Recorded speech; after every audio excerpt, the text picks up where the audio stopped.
Hello dear students, welcome to the study of Dr. Homi Bhabha exam 2025. Today we are going to learn unit 7 sound. Let's start 7.1 sound. What is sound? Sound is a form of energy which produces a sensation of hearing in our ears. आपल्या कानांमध्ये आपल्याला sensation मिळतं. कसलं sensation? तर sound एनर्जीचं. मग हे sensation कसं मिळतं? Sound is emitted by vibrating source, की एखादा एक सोर्स असतो म्हणजे स्त्रोत, कुठून तरी तो आवाज येतोय. तो आवाज कसा निर्माण होतो? When two object collide each other, म्हणजे जेव्हा दोन वस्तू एकमेकांवर आदळतात किंवा एका वस्तूने दुसऱ्या वस्तूवर आघात केला तर व्हायब्रेटिंग टेक्स प्लेस, म्हणजे व्हायब्रेटिंग होते आणि व्हायब्रेटिंगमुळे तिथे काहीतरी एनर्जी निर्माण होते. त्या एनर्जीलाच, आणि ती एनर्जी आपल्या कानांपर्यंत पोहोचते, तिला साऊंड असे म्हणतात. The motion of a vibrating source sets up waves in the surrounding medium. मग एखादा स्त्रोत आहे जिथून साऊंड निघतोय तर तो साऊंड अशा वेव्सच्या फॉर्ममध्ये आपल्या कानांपर्यंत येतो आणि आपल्या कानांपर्यंत येण्यासाठी तो हवेमधून येतो, कारण साऊंडला पास होण्यासाठी मीडियमची गरज असते, माध्यम. So there are 3 medium: solid medium, liquid medium and gases medium. Okay, चला पुढे जाऊया पटकन. Moon has no atmosphere. The space above the atmosphere is also vacuum. दोन गोष्टी आहेत बघा. एक आहे चंद्र, चंद्रावर ॲटमॉस्फिअर नाही आहे, आणि पृथ्वीवर अराउंड 200 किलोमीटर पर्यंत ॲटमॉस्फिअर आहे, वातावरण आहे. 200-250 किलोमीटरच्या वर गेलं तर पृथ्वीच्या बाहेर सुद्धा व्हॅक्यूम आहे. स्पेसमध्ये कुठल्याही प्रकारचं ॲटमॉस्फिअर नाही, व्हॅक्यूम असतो. त्यामुळे if some explosion takes place on moon, sound of the explosion will not be propagated to the earth. म्हणजे चंद्रावर जर एखादा मोठा स्फोट झाला तो आपल्याला पृथ्वीवर ऐकू येणार नाही. The sound waves never reach the earth. आणि अशा प्रकारे साऊंड वेव्स कधीही पृथ्वीवर पोहोचणार नाहीत. 7.2 speed of sound in different medium. आता बघा, जसं स्पीड ऑफ लाईट आहे, लाईटची स्पीड काय? 3 × 10⁸ metre per second square metre per second means 3 lakh kilometre एका सेकंदामध्ये. एवढी लाईटची स्पीड आहे जास्त, पण साऊंडची स्पीड त्याच्यापेक्षा कमी. I think around 350 metre per second एवढी तिची स्पीड आहे. म्हणजे लाईटची स्पीड खूपच जास्त आहे. Sound travels with different speed in different media like solid, liquid and gas. बघा, साऊंड सुद्धा 3 प्रकारच्या मीडियममधून येत असतो. एक आहे सॉलिड, एक आहे लिक्विड आणि एक आहे गॅस. मग त्यांची स्पीड कमी जास्त असते प्रत्येक मीडियममध्ये. का? तर this is because sound travels in a medium due to the transfer of energy from one particle to the another particle of the medium. Sound energy ही एका पार्टिकलकडून, एका सूक्ष्म कणांकडून दुसऱ्या सूक्ष्म कणांकडे जात असते, आणि त्याच्यामुळे तिन्ही मीडियममधले जे सूक्ष्म कण असतात यांच्यात फरक असतो. सॉलिडमधले सूक्ष्म कण एकमेकांना चिपकलेले असतात, लिक्विडमध्ये थोडेसे दूर असतात आणि गॅसेसमध्ये खूपच दूर असतात. आणि म्हणून सॉलिडमध्ये एका पार्टिकलची एनर्जी दुसऱ्या पार्टिकलला पटकन मिळते, आणि म्हणून साऊंडची गती सॉलिडमध्ये जास्त असते. तर हा फॉर्म्युला बघा सर्वांनी. फॉर्म्युला म्हणजे डिफरन्शिएट केलेलं आहे की velocity of solid is greater than velocity of liquid is greater than velocity of gas. तर अशा पद्धतीने सॉलिड मीडियममध्ये वेलॉसिटी, साऊंडची वेलॉसिटी जास्त असते. आता पुढचं आहे noise. What is noise? Sound waves which produces some trouble sensation and are unacceptable are called noise. जे साऊंड वेव्स खूप ट्रबल देतात आणि जे अनएक्सेप्टेबल आपल्या कानांद्वारे असतात, म्हणजे आपण त्यांना ग्रहण करू शकत नाही, ते जर आले तर आपल्याला त्रास होतो. मग हा जो लाऊडनेस आहे, this loudness of sound is measured in decibel. याला डेसिबलमध्ये मोजतात. लक्षात ठेवा, 80 डेसिबल, 90 डेसिबल हा आवाज खूप जास्त असतो. ज्या ठिकाणी DJ वाजत असतो तिथे 90 डेसिबलपेक्षा मोठा आवाज होतो आणि कानाचे पडदे फाटू शकतात. ट्रेनचा हॉर्न 100 डेसिबलपेक्षा मोठा असतो, त्याच्या जवळ जर आपण गेलो तर कानाचे पडदे फाटू शकतात. म्हणून डेसिबल हे साऊंड मोजण्याचं युनिट आहे. 7.3.1 harmful noise, harmful effect of noise. मग अशा प्रकारे हार्मफुल इफेक्ट म्हणजे जर एखादा नॉईज आहे, त्या नॉईजचा हार्मफुल इफेक्ट म्हणजे अपायकारक परिणाम, नुकसान होतं आपलं. A long exposure to noise pollution may result in the loss of hearing which may lead to deafness. Deafness म्हणजे बहिरेपणा येतो आपल्याला. दीर्घकाळ जर आपण मोठ्या आवाजात राहिलो तर बहिरेपणा येतो. Noise pollution reduces concentration and results in the loss of work efficiency. जो व्यक्ती जास्त नॉईजमध्ये राहतो त्याच्यामुळे त्याचं कॉन्सन्ट्रेशन कमी होतं आणि त्याची लॉस ऑफ वर्क एफिशियन्सी, काम करण्याची क्षमता कमी होते. तिसरं, नॉईज कॉजेस अँगर टेन्शन. नॉईजमुळे माणूस रागीट होतो, टेन्शन येतं त्याला. And it can also interfere with the sleeping pattern of individuals. प्रत्येकाच्या झोपण्याच्या पद्धतीवर साऊंडचे परिणाम होतात. स्लीपिंग पॅटर्न म्हणजे काय? एकदा रात्री 10ला झोप लागली आणि ज्याला डायरेक्ट 4ला किंवा 5ला जाग येतो त्याचा स्लीपिंग पॅटर्न चांगला असतो. मात्र जो व्यक्ती सतत नॉईजमध्ये काम करतो त्याचा स्लीपिंग पॅटर्न बिघडतो आणि त्याचं आरोग्य धोक्यात येतं. पुढचा आहे reflection of sound. What is reflection? Reflection म्हणजे काय? बघा, एखाद्या आरशावर जेव्हा प्रकाश किरणं पडतात तर ती प्रकाश किरणं लगेच रिफ्लेक्ट होतात आणि समोरच्या दिशेनं प्रवास करतात त्याच मीडियममध्ये. फॉर एक्झाम्पल मी दाखवतो बघा. समजा सरफेस आहे, याच्यावर असं एक किरण पडलं की ते पडल्यानंतर तो डायरेक्ट वर जातो, याला रिफ्लेक्शन असे म्हणतात. So what is reflection of sound? आता तर it is a common experience that when we shout in a well or inside an empty hall. एखाद्या विहिरीमध्ये किंवा एखाद्या मोकळ्या एम्प्टी हॉलमध्ये किंवा एखाद्या मोकळ्या फ्लॅटमध्ये आपण जर गेलो, ऑर इनसाइड अ डोम किंवा एखाद्या गुहेत गेलो, we hear our own sound after a short time. आपल्याला आपलाच आवाज थोड्या क्षणानंतर ऐकू येतो. It happens because our sound is reflected from the walls. हे कशामुळे होतं? तर त्या वस्तूच्या, ती जी जागा आहे त्या जागेमध्ये ज्या भिंती आहेत त्या भिंतींवर आपला आवाज आदळतो आणि तो रिप्लाय होतो, म्हणजे रिफ्लेक्ट होतो आणि पुन्हा आपल्याला ऐकू येतो. आता when sound waves strike a surface, म्हणजे जेव्हा साऊंड वेव्हज एखाद्या सरफेसवर स्ट्राईक करतात, आदळतात, they return back into the same medium. ते त्याच मीडियममध्ये परत येतात. This phenomenon is called reflection. लक्षात ठेवा, एखाद्या वस्तूवर साऊंड पडला आणि त्याच मीडियममध्ये तो रिफ्लेक्ट झाला तर याला रिफ्लेक्शन असे म्हणतात. आता याचे रिफ्लेक्शनची उदाहरणं आपण पाहूया. पहिलं उदाहरण आहे स्पीकिंग ट्यूब और मेगाफोन. बघा, जत्र्यामध्ये किंवा एखाद्या टुरिस्ट स्पॉटवर गाईड असतात, ते अनेक लोकांना एकाच वेळेस त्यांचं बोलणं सांगण्यासाठी मेगाफोन वापरतात. एक व्यक्ती मोठ्याने ओरडू शकत नाही, किती वेळ ओरडणार, आणि म्हणून मेगाफोनमध्ये ते हळू बोलतात पण त्यांचा आवाज मोठा येतो. So you must have seen in fares or tourist spots people use megaphone for addressing a group of people. Addressing group of people म्हणजे लोकांना संबोधून जेव्हा एखादा व्यक्ती बोलतो तेव्हा त्याला मोठा आवाज काढायचा असतो आणि म्हणून तो स्पीकिंग ट्यूब किंवा मेगाफोन वापरतो. Megaphone is simply a horn shaped tube. Horn shape म्हणजे असा गोलाकार भाग असतो आणि असा भोंगा. तर ह्या दिशेने बोललं की त्याचा आवाज आतल्या भिंतींमध्ये रिफ्लेक्ट होतो आणि मोठा आवाज समोर जातो. तर the sound waves are prevented. बघा, the sound waves are prevented from separating out by the sound waves are prevented from spreading out by successive reflection and are confined to the air in the tube. म्हणजे तो जो sound निघतो त्याला prevent करण्यासाठी तो horn shape असतो. Horn शेपमुळे तो sound परत आतच येतो आणि त्याचं सतत रिफ्लेक्शन होतं आणि त्याच एका ठराविक छोट्याशा जागेमध्ये मोठा आवाज निर्माण होतो आणि समोरच्या व्यक्तीला तो ऐकू येतो. For the same reason loudspeakers also have horn shaped opening. आणि मोठे मोठे लाऊडस्पीकर जे असतात त्यांना सुद्धा अशा पद्धतीने मोठे मोठे हॉर्न शेप असतात. पुढे बघा, इयर ट्रम्पिट और हिअरिंग एड.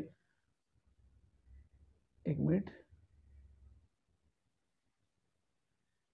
हां, आता आपण हे शिकतोय इयर ट्रम्पिट और हिअरिंग एड. ज्या व्यक्तींना कमी ऐकू येतं, बहिरेपणा असतो, पूर्ण बहिरेपणाने कमी ऐकू येतं, मग it is a device which is use by the person who are hard of hearing. ज्यांना कमी ऐकू येतं त्यांच्यासाठी हे डिव्हाइस असतं. त्याचं नाव आहे हिअरिंग एड, म्हणजे कानाची मशीन ज्याला आपण म्हणतो. The sound waves receive by the wide end of the trumpet are reflected into a much narrower area. हा जो डिव्हाइस असतो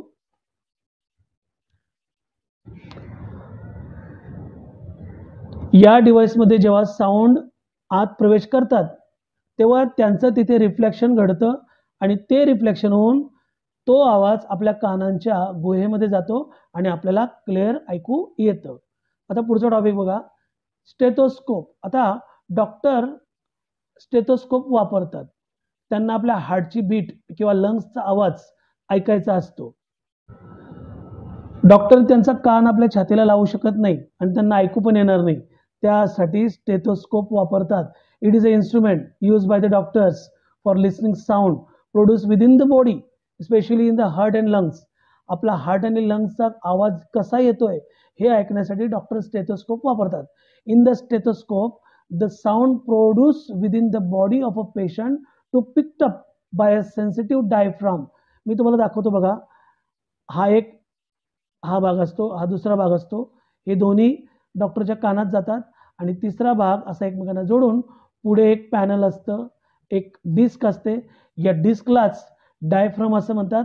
हा डायफ्राम पेशंटच्या छातीवर ठेवला की तो पेशंटच्या बॉडीमधला आवाज पिकअप करतो, उचलतो आणि तो आवाज डॉक्टरच्या कानांपर्यंत पोहोचवतो. मल्टिपल रिफ्लेक्शनमध्ये, म्हणजे एका आवाजाच्या अनेक आवाज निर्माण करून आवाज मोठा करतो आणि तो पोहोचवतो. अशा पद्धतीने स्टेथोस्कोप वापरला जातो.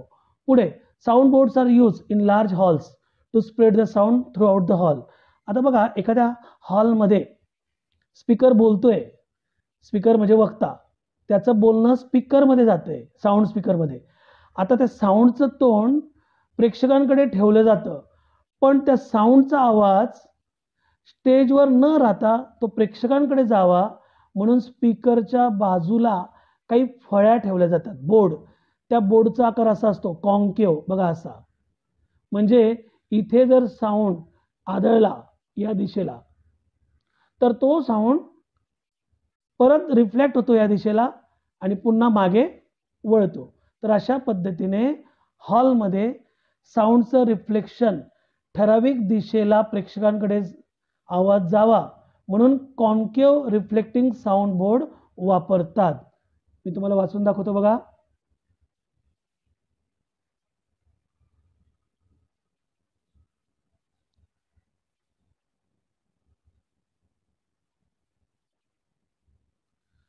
Sound boards are used in large halls to spread the sound throughout the hall. The principal use in reflection of sound by curved surfaces. Sound boards have curve, that is concave reflecting surfaces. हा जो board असतो त्याचा shape concave असतो, concave reflecting surfaces. The speaker is situated at the focus of the sounding board. आणि हा जो speaker असतो, sound speaker, तो या बोर्डच्या समोर ठेवला जातो आणि त्याच्यामुळे स्पीकरचा आवाज जेव्हा त्या बोर्डवर पडतो तेव्हा तो आवाज प्रेक्षकांकडे वळवला जातो. The concave reflecting sound board is place behind the speaker in the auditorium hall. It reflect the sound waves from the speaker towards the audience.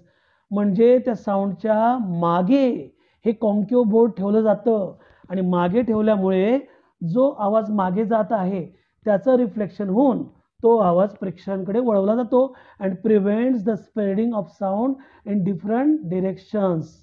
ठीक आहे.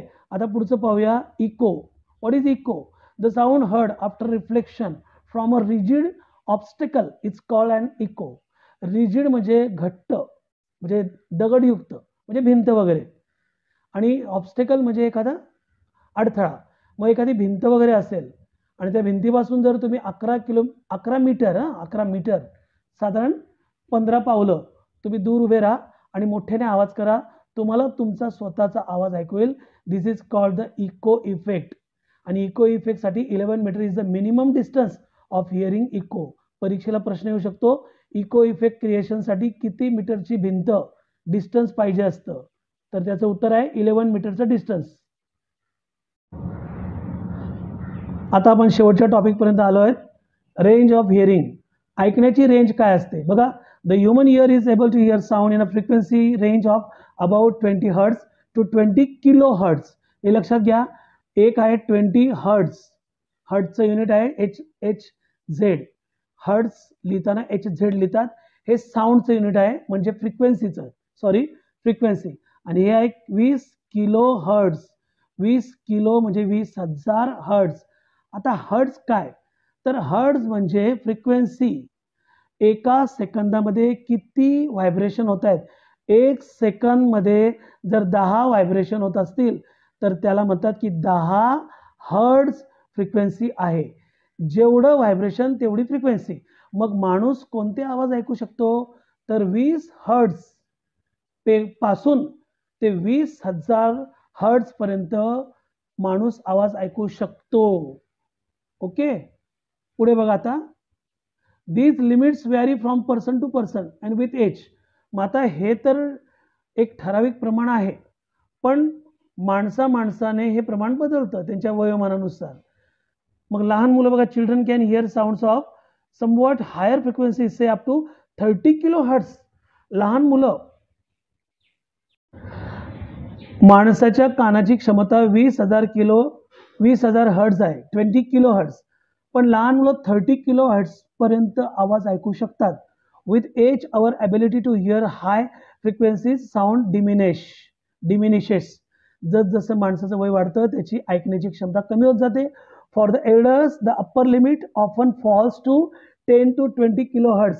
म्हणजे वरची लिमिट आहे 20 किलो हर्ट्ज. तर एखादा माणूस जर म्हातारा होत असेल तर त्याची ऐकण्याची क्षमता 10 ते 12 किलो हर्ट्ज, म्हणजे 10,000 हर्ट्ज ते 12,000 हर्ट्ज कमी होऊ शकते. So we take 20 hertz to 20 kilohertz as the audible range of an average person. आणि म्हणून एक प्रमाण काय आहे माणसाचं ऐकण्याचं, 20 हर्ट्ज पासून 20 किलो हर्ट्ज, म्हणजे 20 हर्ट्ज पासून 20,000 hertz.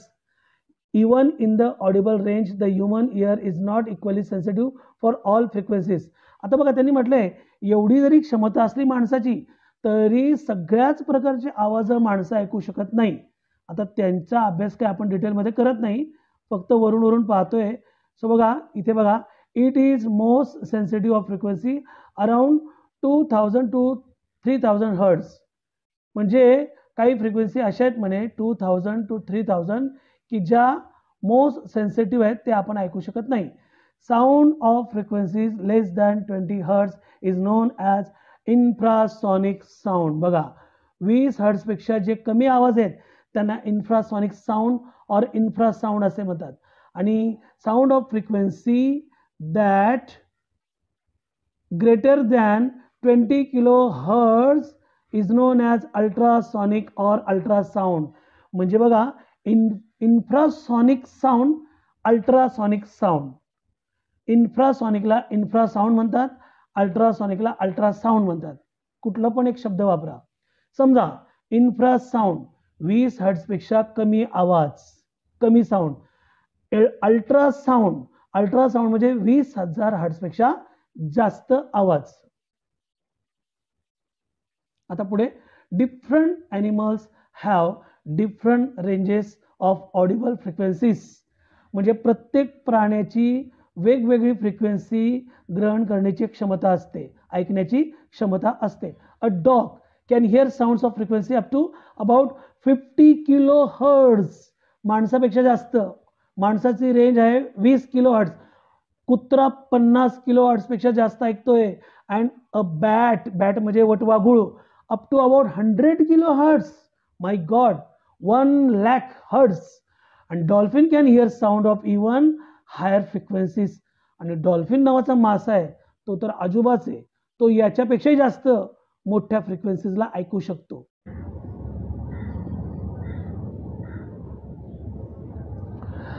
Animals such as elephants and whales can hear sounds of frequencies less than 20 hertz.